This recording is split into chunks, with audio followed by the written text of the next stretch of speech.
Méditation du 12 février, ambassadeur. Nous sommes donc ambassadeurs pour Christ, comme si Dieu exhortait par nous. Nous vous en supplions au nom de Christ, soyez réconciliés avec Dieu. 2 Corinthiens 5, le verset 20. Dans le plan de restauration de l'image divine dans l'homme, il a été prévu que le Saint-Esprit agirait sur les esprits humains et serait comme la présence du Christ, un agent modelant le caractère humain. En recevant la vérité, les hommes deviennent aussi des bénéficiaires de la grâce du Christ et consacrent leur capacité humaine sanctifiée à l'œuvre dans laquelle il était engagé. Former les hommes et les femmes à devenir des ouvriers avec Dieu. C'est pour faire d'eux des agents de Dieu que la vérité divine est amenée à leur compréhension. Mais je voudrais demander à l'Église, avez-vous atteint ce but? Avez-vous accompli le dessein de Dieu en diffusant la lumière de la vérité divine, en dispersant au loin les précieux joyaux de la vérité? Quelles doivent être les pensées des anges de Dieu lorsqu'ils regardent l'Église du Christ et qu'ils voient combien l'action de ceux qui professent être ses disciples est lente à communiquer la lumière de la vérité au monde qui se trouve dans les ténèbres morales.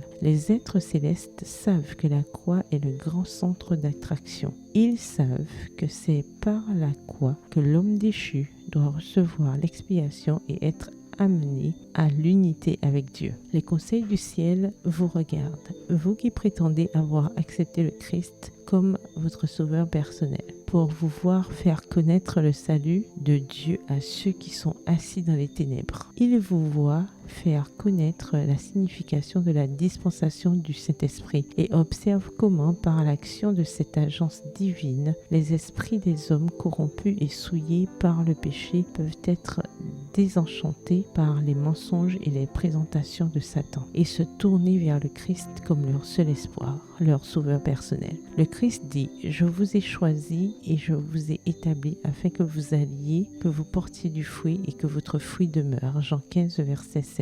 En tant qu'ambassadrice du Christ, j'exhorte tous ceux qui lisent ces lignes à y prêter attention aujourd'hui. Si vous entendez sa voix, n'endurcissez pas vos cœurs. Hébreux 3, le verset 15 et Hébreux 4, le verset 7. Sans attendre un instant, demandez-vous, que suis-je pour le Christ? Et qu'est-ce que le Christ pour moi? Quelle est mon œuvre? Quelle est la nature du fruit que je porte? Extrait du magazine The Review and Herald, daté du 12 février 1895. Bonne soirée et que l'Éternel vous bénisse.